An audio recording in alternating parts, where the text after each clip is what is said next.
તેજસ્વી, એક યુવાનનો પ્રશ્ન છે કે બ્રહ્મ, પરમાત્મા, ભગવાન આ બધા જ કૃષ્ણ છે? ભગવાન શ્રી કૃષ્ણ એ પૂર્ણ પુરુષોત્તમ છે. એ જ ભગવાન શ્રી કૃષ્ણને વેદોએ બ્રહ્મ કહ્યા, એ જ ભગવાન શ્રી કૃષ્ણને ભગવદ્ ગીતાએ પરમાત્મા કહ્યું અને ભાગવતે ભગવાન કહ્યું. એતે ચાંશ કલાપુંસઃ કૃષ્ણસ્તુ ભગવાન સ્વયં સચ્ચિદાનંદ રૂપાય વિશ્વોત્પત્યાદિ હેતવે તાપત્રય વિનાશાય શ્રી કૃષ્ણાય વયમ નમઃ. એ જ બ્રહ્મ, એ જ પરમાત્મા, એ જ ભગવાન, એ શ્રી કૃષ્ણ છે. બ્રહ્મ સર્વત્ર વ્યાપક છે. સર્વતઃ પાણીપાદાંતમ સર્વતોક્ષિશિરોમુખમ સર્વતઃ શ્રુતિમન લોકે સર્વમાવૃત્ય તિષ્ઠતિ. જે બધે જ વિરાજમાન છે, અત્ર તત્ર સર્વત્ર વ્યાપક, એ બ્રહ્મ છે. તો એ બ્રહ્મનું જે વ્યાપક સ્વરૂપ છે એ એટલું આપણને દૃશ્યમાન થતું નથી.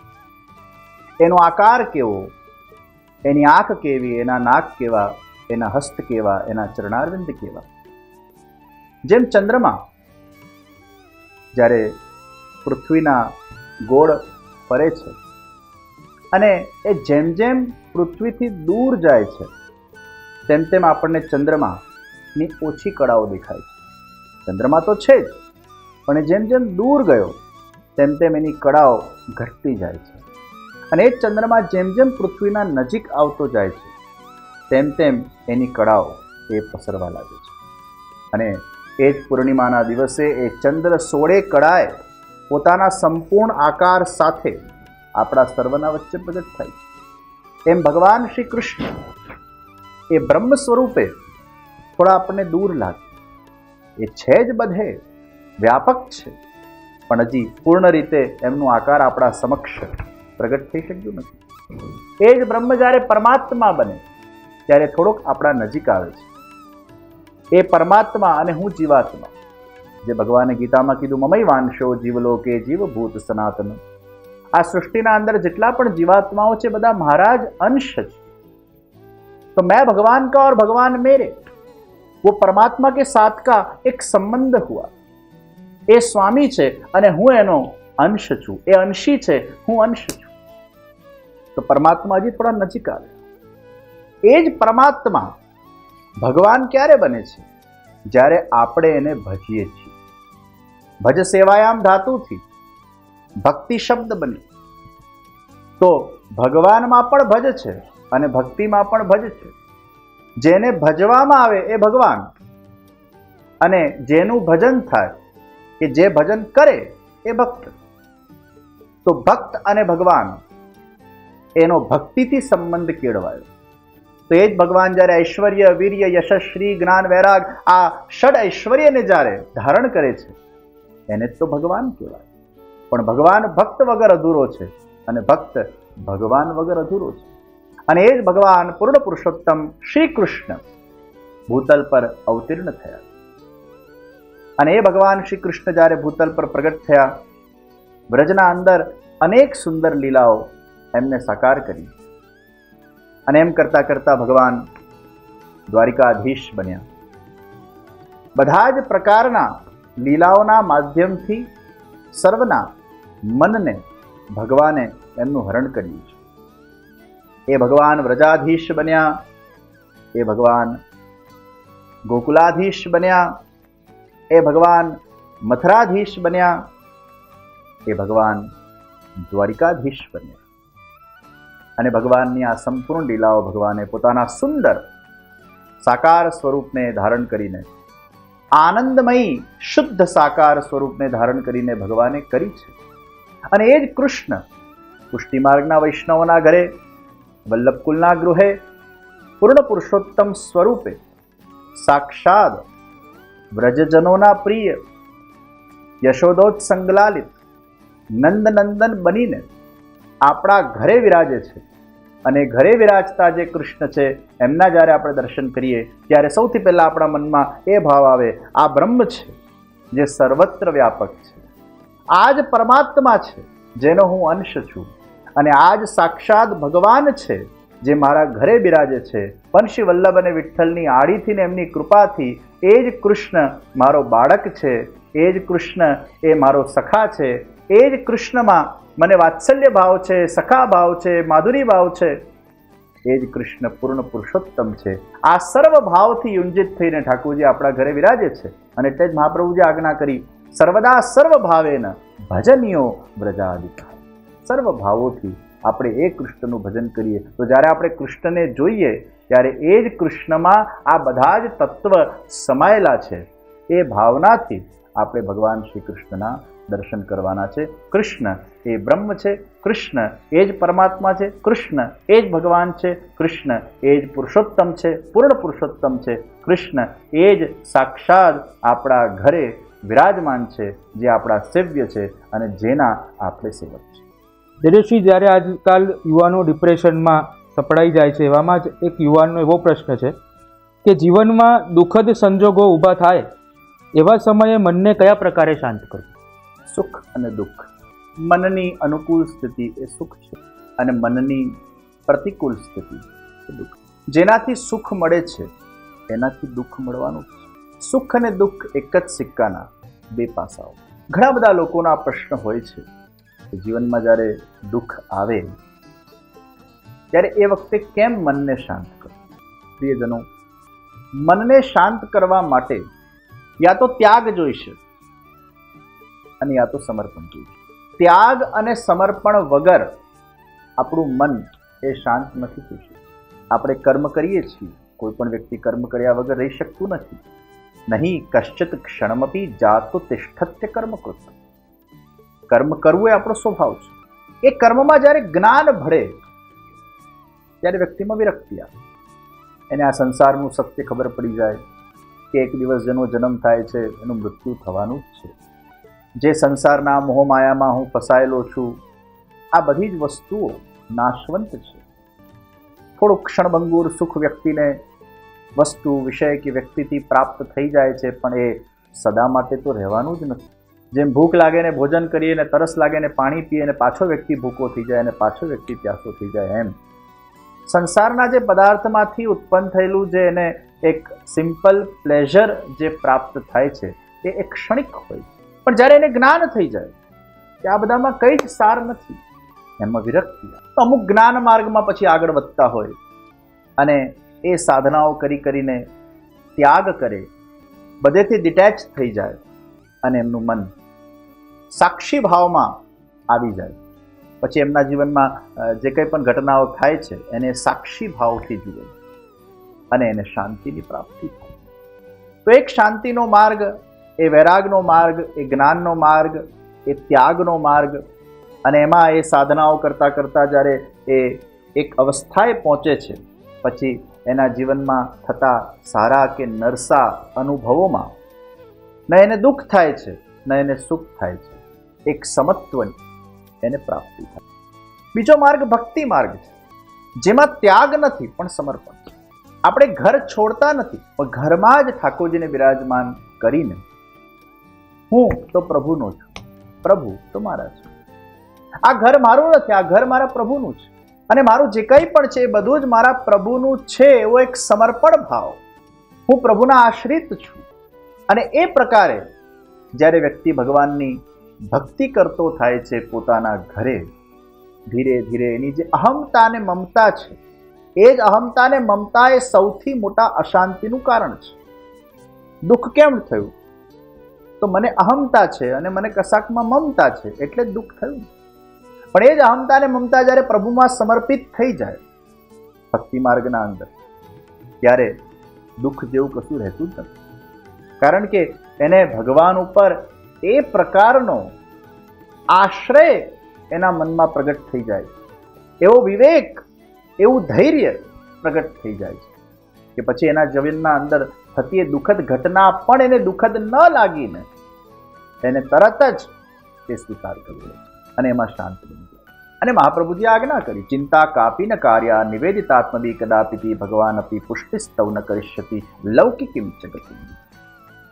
એકવાર આપણે બ્રહ્મ સંબંધ લઈ લીધું હોય પછી કોઈ ચિંતા કરવાની જરૂર નથી. ભગવાન ક્યારે પણ આપણી લૌકિક ગતિ નથી કરવાની.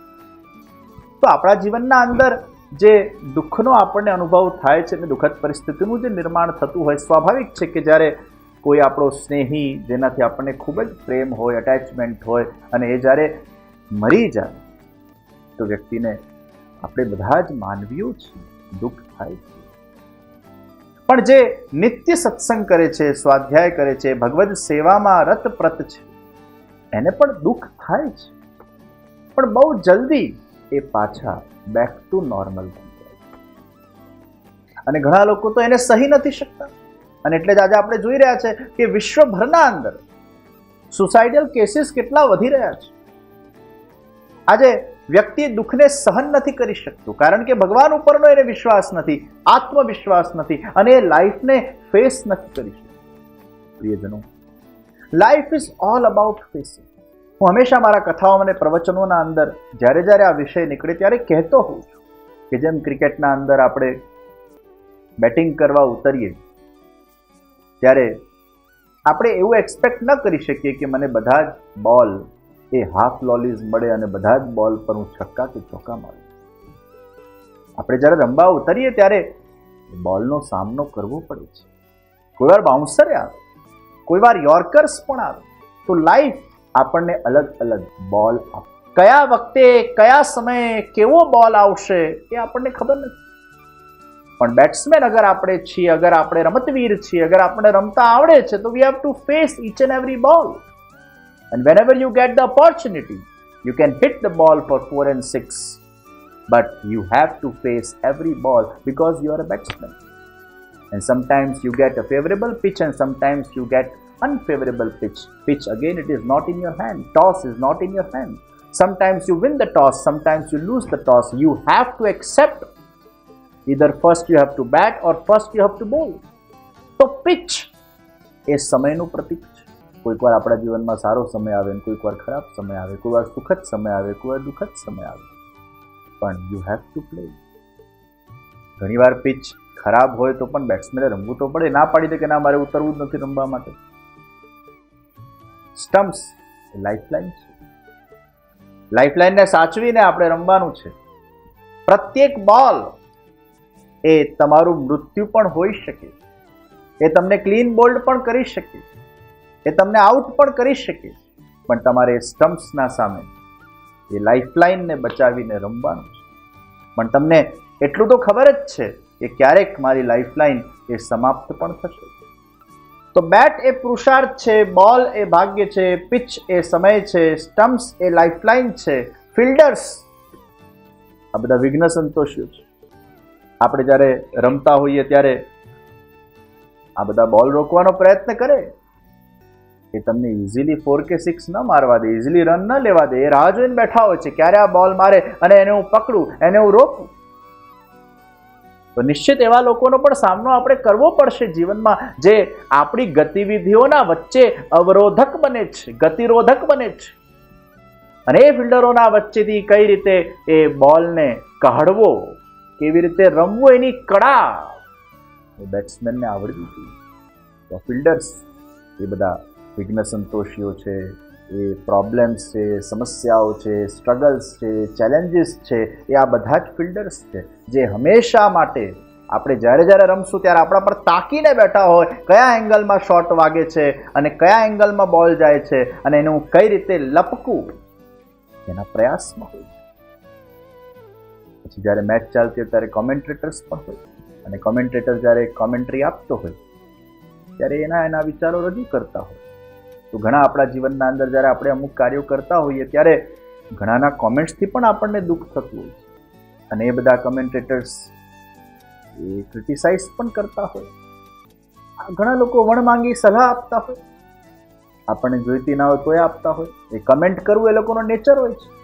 પણ જ્યારે બેટ્સમેન ક્રિકેટ રમતો હોય ને ત્યારે એને આ કશું સંભળાતું જ નથી. એ ટીવીમાં જે જુએ એને કમેન્ટ્રી સંભળાય, પણ જ્યારે પેલો રમતો હોય ત્યારે એને કમેન્ટ્રી ના સંભળાય. એટલે જ્યારે પણ આપણે કર્મ કરતા હોઈએ, જીવનમાં કાર્ય કરતા હોઈએ, ત્યારે ઘણા લોકો એવા આવશે જે તમને દુઃખ પહોંચાડશે, પરંતુ એવા સમયે ઇગ્નોર કરવા. જેમ બેટ્સમેન રમતો હોય એને કોમેન્ટ્રી ન સંભળાય, એમ આપણે પણ ઇગ્નોર કરવા, આપણા લક્ષ્ય તરફ આગળ વધતા રહેવા. દુઃખ આવતું જશે, સમસ્યા આવતી જશે, चैलेंजेस આવતા જશે, સંઘર્ષ આવતા જશે. ઉસી કા નામ તો જીવન છે. ક્રિકેટ મેચના અંદર તમને બધી જ બેટિંગ પિચ મળી જાય અને એકદમ પેલા આમ સાધારણ બોલો નાખવામાં આવે અને તમે બધા જ બોલોમાં છક્કા મારો અને કોઈ ફિલ્ડર્સ જ ના હોય તો પછી મેચ કેમ રમાય? અને એ મેચને જોનાર કોઈ દર્શક આવે ખરો? અરે કાચી ટીમ સાથે પાકી ટીમની મેચ હોય છે તો પણ દર્શકોને બહુ મજા નથી આવતી, પણ બે પાકી ટીમો લડે અને આમ રસાકસી થાય ત્યારે દર્શકોને પણ જોવાનો આનંદ આવે. એમ આ જગત તો ભગવાનની એક ક્રીડા છે, લીલા સ્થળી છે, અને ભગવાન પણ પોતાની લીલાના અંદર, પોતાના ક્રીડાના અંદર એવી એવી સંભાવનાઓ પ્રગટ કરતા હોય છે, એવી એવી કસોટીઓ પ્રગટ કરતા હોય છે, એવી એવી ચેલેન્જીસ આપણા સામે આપતા હોય છે કે ભગવાનને પણ એ ક્રીડાને જોવામાં આનંદ આવે અને આપણને પણ એ મેચને રમવામાં કંઈક એક્સાઇટમેન્ટ ફિલિંગ થાય. That is what life is all about. તો કમેન્ટ્રેટર્સ કોમેન્ટ તો આપશે, પણ એ બધાના વચ્ચે આપણે કર્મ કરવાનું છે, એ બધાના વચ્ચે આપણે ભક્તિ કરવાની છે, એ બધાના વચ્ચે આપણે પુરુષાર્થ કરવાનો છે, એ બધાના વચ્ચે ડટીને રહેવાનું છે. કેવો પણ બોલ આ સંસારમાં, આ જગતમાં મારું ભાગ્ય મને પ્રદાન કરે એના માટે હું તૈયાર છું. Life is not about expecting and wanting. Life is all about facing, facing and facing. And એ ફેસ કરવાની શક્તિ વ્યક્તિને ભક્તિથી પ્રાપ્ત. મને ઘણી બધી વાર આ લોકો કહેતા હોય કે અમને શાંતિ કઈ રીતે પ્રાપ્ત થાય અને કઈ રીતે અમે બધું જ દુઃખ ભૂલી જઈએ અને અમે પાછા બેક ટુ નોર્મલ થઈ જઈએ. આ પ્રશ્નો કરવા બહુ સહેલા છે, એના ઉત્તરો આપવા સહેલા છે, પણ આ તો એના જેવી વાત છે કે આખું વર્ષ પેલાને છોકરાને ભણવું નથી અને પછી પરીક્ષા ટાણે જ્યારે એને કશું જ યાદ નથી આવતું, પછી ઘરે જઈને મમ્મીને કહે છે કે મને કંઈ જ યાદ ના આવ્યું, એટલે પછી મમ્મી કહે કે આખું વર્ષ તું ભણ્યો નહીં તો પરીક્ષામાં આવું જ થાય ને. એમ આપણા જીવનની પરીક્ષાના અંદર પણ આપણે બધા કહીને થાક્યા છોકરાઓને કે તમે સ્વાધ્યાય કરો, સત્સંગ કરો, મેડિટેશન કરો, માળા જપો, સારી વસ્તુઓ સાંભળો, સારી વસ્તુઓ જુઓ, સારી વસ્તુઓ કરો. આ તમે કરતા જશો, ભગવાનનો આશ્રય જેમ જેમ તમારો વધતો જશે, ભગવાન સાથેની કનેક્ટિવિટી વધતી જશે, તો ગિવન ટાઈમ ઉપર જ્યારે આવી દુઃખદ પરિસ્થિતિઓ આવશે તે વખતે તમારા અંદર એ સંસ્કાર ઊભો થયેલો રહેશે કે how to tackle that situation with વિવેક, ધૈર્ય અને આશ્રય. આખી જિંદગી એને ભક્તિ કરવી નથી. જે સમય મળ્યો છે મોજ શોખમાં, ખાવા પીવામાં, ફ્રેન્ડ સાથે ગપ્પા મારવામાં એને કાઢવા છે, અને પછી જઈને જ્યારે આવી પરિસ્થિતિઓનું સર્જન ને નિર્માણ થાય તે વખતે પછી પ્રશ્ન લઈને આવે છે, હવે આ દુઃખમાંથી કેવી રીતે મને માર્ગ મળે, હું કેવી રીતે શાંતિ મળે. બધાની ઇન્સ્ટન્ટ શાંતિ જોઈએ. બધાને બસ એવું છે કે કોઈક એવી ગોળી આપણને મળી જાય કે ખાઈ લઈએ અને એનાથી આપણને શાંતિ મળી જાય. અરે આજે ડિગ્રી પ્રાપ્ત કરવા માટે પણ વ્યક્તિ કેટલું ઉદ્યમ કરવું પડે છે, કેટલી મહેનત કરવી પડે છે. દિવસ રાત જાગીને એને ભણવું પડે ત્યારે એને ડિગ્રી મળે. એમ જીવનના અંદર આ શાંતિની ડિગ્રી પણ તમે આજે ઈચ્છો કે મને શાંતિ મળી જાય, તમને શાંતિ મળી જાય, કેમ? એના માટે પણ કેટલું બધું સાધન જરૂરી છે, એના માટે પુરુષાર્થ જરૂરી છે. કયું પુરુષાર્થ? ભગવાનની ભક્તિનું પુરુષાર્થ, અને ભગવાનની કૃપાથી પ્રાપ્ત થાય છે. તો શાંતિ પ્રાપ્ત કરવા માટે યા તો વૈરાગ જોઈશે, યા તો તમારામાં જ્ઞાન થઈ જાય, સત્યનું ભાન થઈ જાય, તમને ખબર પડી જાય કે આ બધું જ તથ્ય વગરનું છે, અર્થાત આ બધામાં કંઈ જ સાર નથી. અને યા તો તમે ભગવાનના શ્રી ચરણોમાં સમર્પિત થઈ જાઓ, આશ્રિત થઈ જાઓ, અને પછી તમે કોઈ પણ જીવનની ઘટનાઓને સહન કરવા માટે તૈયાર છો, ફેસ કરવા માટે તૈયાર છો. એવા એક ખેલાડી બની જાઓ છો કે કેવો પણ બોલ આવે એ બોલ મને વગાડી નહીં શકે, પણ એને હું સારી રીતે પ્લે કરી શકું. કદાચ વગાડી પણ દે તો પણ હું પાછો ઊભો થઈને રમવા માટેની એ તત્પરતા, એ સક્ષમતા મારામાં ભગવાનની કૃપાથી અને ભક્તિની શક્તિથી પ્રગટ થાય. આ વિચારધારા આપણે કેન્દ્રમાં રાખવા. તો ત્યાગ અને સમર્પણ. ભક્તિ માર્ગના અંદર થોડુંક વૈરાગ છે, થોડીક આસક્તિ છે. નિર્વિન્નાનામ જ્ઞાન યોગ કર્મ યોગસ્તુ કામિનામ ન નિર્વિન્નો નાતિ શકતો ભક્તિ યોગોસ્ય સિદ્ધિ. તો થોડીક આસક્તિ, થોડુંક વૈરાગ, આ બંને ભેગા થાય ત્યારે ભક્તિ યોગ સિદ્ધ થાય. તો ભક્તિ એ સરળ છે, એમાં છોડવાનું નથી, પણ બધું ભગવાનને આપવાનું છે. અને એ ભગવાનને જે સમર્પિત થઈને પોતાના જીવનને જીવે છે, તો એવા અમુક દુઃખદ સિચ્યુએશનમાં જેના જીવનમાં ભગવાનનો આશ્રય છે, જેના જીવનમાં ભગવાનની સેવા છે, જેના જીવનમાં ભગવાનનું નિત્ય સત્સંગ છે, જેના જીવનમાં ભગવાનનું નિત્ય જાપ છે, હા, થોડુંક એનું મન વિચલિત ચોક્કસ થશે, પણ બહુ જલ્દી એ પાછો બેક ટુ નોર્મલ થઈ જશે અને ભગવાનની ભક્તિના માધ્યમથી એ પોતાનું આત્મકલ્યાણ પણ